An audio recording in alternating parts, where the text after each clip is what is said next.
Alright everyone, it's time for the Occult video number 355, the 4 grades of awareness. I was pondering my orbs the other day and came upon a conclusion here, and it roughly equates, although I don't use the same terminology or system, to the concept of initiatory processes.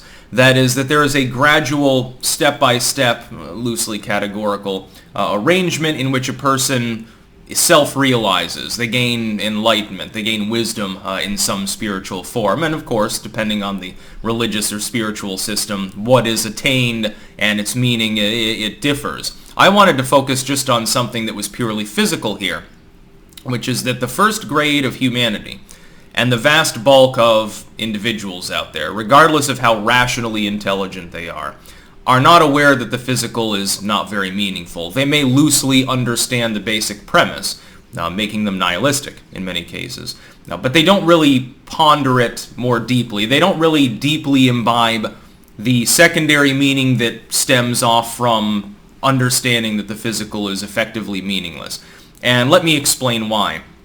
I can think of no particular system in which the physical, beyond its usefulness in a detached sense to attain something exterior to itself, is meaningful at all. If you have a lack of any spirituality, I mean a hardline, completely secular, irreligious atheism, so the Dawkins people, you believe there is literally only this one awareness that you will ever have in all of eternity, despite the fact that it is forever and extends forever in space.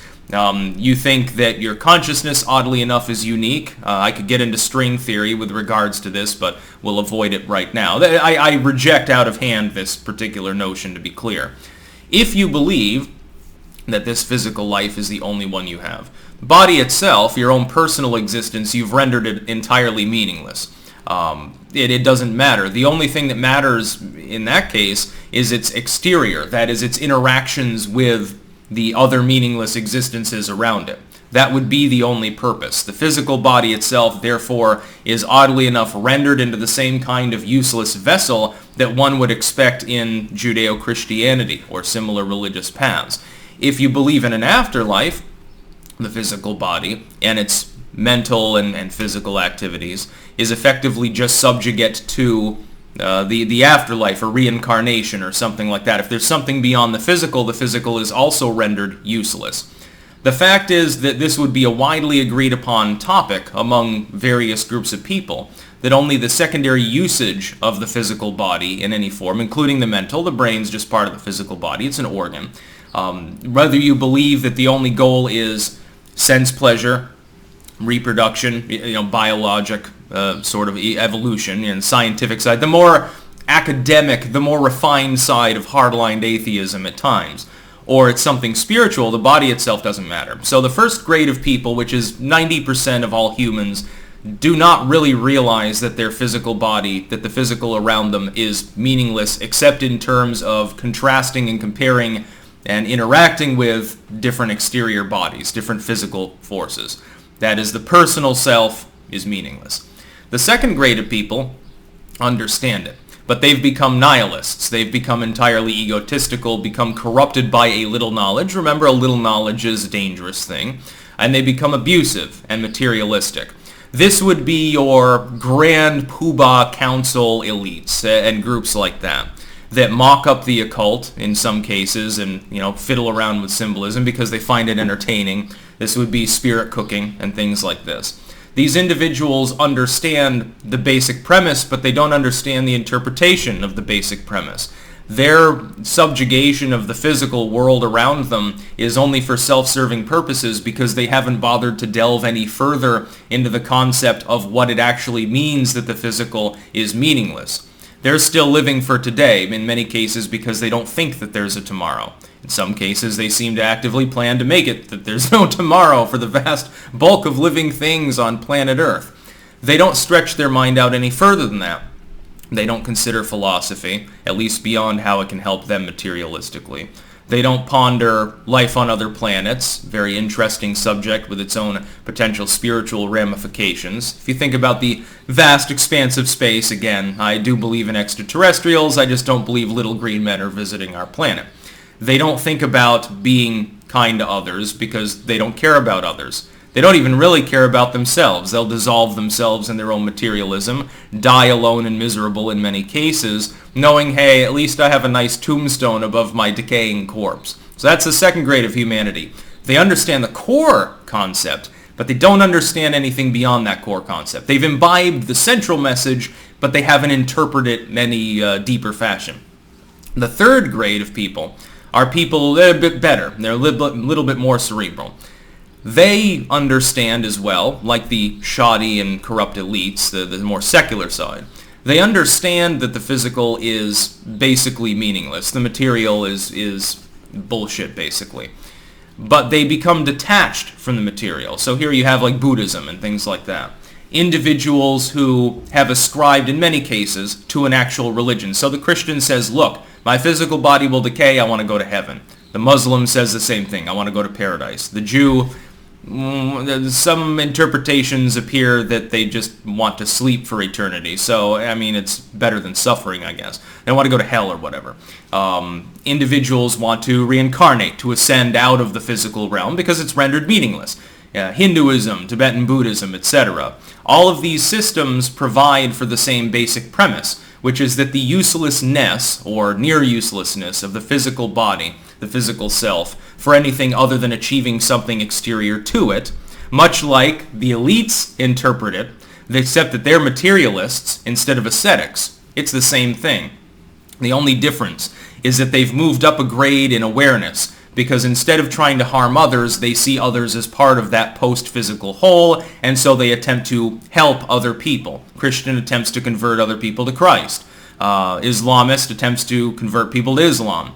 The Hindu doesn't really have a convert-seeking aspect quite so much, but they try to promulgate their different gurus in schools and so forth that they feel are more enlightened than the others. Their ashram has an extra meditation room or something.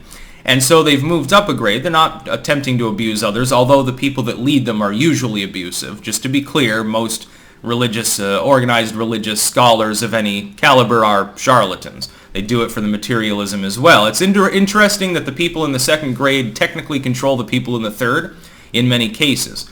But they become detached. That is, that they don't do any further searching beyond the religion that they were often born into, a specific dogma that they find appropriate. And the fourth and final grade of people, and here is the refined alchemical remnant of the human race, I would label as occult. And I don't mean occult as in just people who use that term. I mean truth seekers, people who look for the hidden, who look for synchronicity, who look for things beyond the physical and coincidental. People who understand that the physical is temporal, it is other than externally useless because the physical body will die and decay, maybe reincarnate into another one, that new vessel as well is effectively useless for any purpose beyond that as well. Whether it's ascetic or materialistic really doesn't make any difference. And so they search for things that do have meaning. That is, the second grade of people have found a false meaning. The false meaning is, hey, I'm going to die anyway, I'm just going to go and snort coke and fuck hookers and stuff. People in the third grade have simply latched onto another external system, a teacher, a guru, a church, or something, and they're not searching for anything. They've been given, in many cases, of course, at birth, their particular path, and they don't attempt any further understanding. Their life is not a search for truth or knowledge. They think that they already have it. In some cases, that knowledge was imparted when they were still a child. They weren't even a fully fledged adult with full cognitive abilities, and they already think that they know exactly what they want out of the world. I would say that the fourth grade involves people who are effectively occult, whether they use that term or not. And by the way, by occult, I don't mean people who do Wicca or something like that, although there are Wiccans that certainly would be in that grade of people that are interested in searching for truth. It's part academic, it's part technically materialistic, it's part ascetic, technically, and it's part nihilism. It's a little bit of a blend of everything actually together in a slurry. You're doing the academic thing, potentially. That's technically secular and materialistic. Search for knowledge in the literary sense, things of that nature. It's ascetic in the sense that realizing the physical is temporal. If you're searching for truth, if truth is the highest religion, so to speak, borrow the theosophical term, you're going to try to preserve your health. You're probably not going out on crack binges. because that would be unhelpful. How are you going to search for truth when you're high on crack? Guess you can hang out with Viper, the rapper, and maybe you'll find some truth there in his crack pipe, but you got to pay for that. It's not as cheap as the stuff Hunter was probably smoking. And so, yes, in my opinion, you can effectively divide all human beings into these 4 grades. Totally secular nihilism in the lack of awareness sense.